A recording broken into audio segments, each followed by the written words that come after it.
What began as a romantic evening at a New Hampshire hotel turned into a night of horror. 3 men entered, but only one would leave alive.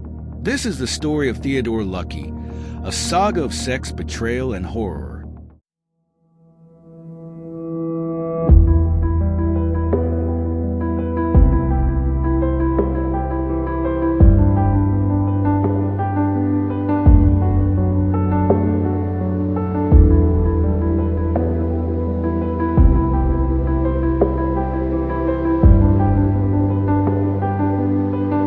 On August 21st, 2021, Nathan Cashman and Theodore Lucky checked into a Bedford hotel.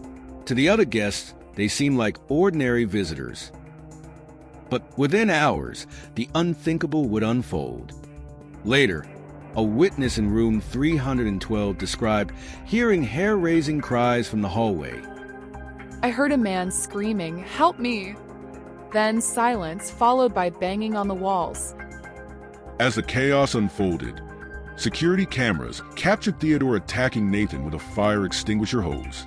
In a desperate bid to escape, Nathan jumped from a second-story window, injuring himself further. But Theodore was relentless. Witnesses saw him chasing Nathan, wielding a machete. I saw him swing the machete. He hit him in the head. It was horrifying. Theodore chased Nathan through the hallways as he called for help and tried opening locked doors. In a desperate attempt to escape, Nathan jumped out of a second-floor window, but Theodore chased him back into the lobby where he cornered Nathan behind the hotel lobby desk, ignoring the front desk clerk who was frantically calling 911. The fatal attack lasted nearly 4 minutes. However, Nathan's slaughter wasn't the only horror that day. Police later discovered that earlier, Theodore had checked into the hotel with another man, 60-year-old David Hanford, also a former lover. Theodore lured David to the hotel under the pretense of rough sex. David was restrained to the bed and had no choice but to listen to Theodore's insane plans to murder Nathan. No fault of his own, David was now an exposed loose end that had to be dealt with. Theodore concluded that David could compromise his plans by warning Nathan. David would later be found smothered to death. What doesn't add up is why would Theodore invite David to the hotel if he had no intentions of having relations with him and illogically divulge his crimes? True to form, Theodore Lucky's past behavior was just as mystifying and erratic.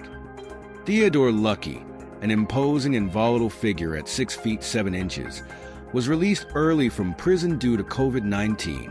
He had been serving time for violating a minor and kidnapping an elderly couple. Before his release in May 2021, Lucky was in prison for a 2009 kidnapping charge where he restrained a former boyfriend to a motel bed and abandoned him. A 2017 appellate decision that denied his appeal noted that in 2009, Theodore Lucky randomly entered an elderly couple's home and took them hostage the same year. He restrained his boyfriend. He ripped the phone wires from the wall, confined the terrified couple to their bedroom, and told them he wanted to kill himself. Lucky started their car in the garage and waited to die.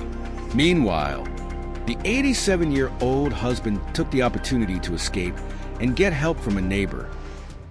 While Theodore repeated his mistakes, Nathan showed his promise of reform. Before his death, Cashman was working in a restaurant because of his love of cooking. He had embraced bodybuilding and was gearing up for his first amateur competition.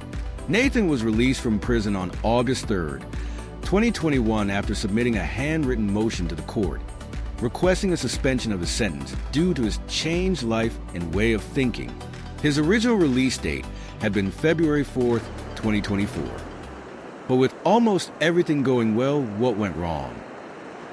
Nathan and Theodore shared a complex history. Both had recently been released from prison, where they were romantically involved. But their relationship unraveled when Nathan moved on, which left Theodore devastated.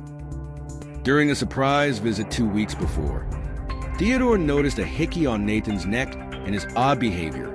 A week later, Nathan called to end their marriage plans. Theodore claims Nathan wanted to meet him at the hotel, where they lied beside each other. Nathan admitted he had reunited with his girlfriend, and he felt like he was cheating on her by being in the hotel with Theodore. Theodore snapped and used the machete he bought with him. But to understand what motivated Theodore to attack Nathan, detectives must explore their relationship. 2 weeks prior to the events at the hotel, Theodore and his friends drove up to visit Nathan and noticed something odd about him. But then I came outside and I was talking to him and I noticed that there was a hickey on his neck. A week later, when Nathan calls off their relationship, things spiral out of control. And he said that he was breaking up. I said, why? That's when he told me he had slept with some girl. Less than 2 weeks ago, you were telling me that you want to be with me, you want to marry me, and now you're moving in with your ex-girlfriend. He told me that he wanted to see me. Of course, I wanted to see him. Was that the plan today, just to meet up and to talk, or was... Yeah. We laid in the bed together. He told me that it felt weird. It was in his head. He'd say he felt like he was cheating on his ex-girlfriend. Minutes after this statement, the attack begins. I wanted to hurt him. I wanted him to feel the pain that I felt. Theodore's rage and feelings of betrayal led to the murders of Nathan and David. On November 7, 2022, Theodore pled guilty to 2 counts of murder in the first degree. He received 2 life sentences without the possibility of parole. He's currently incarcerated at the New Hampshire State Prison.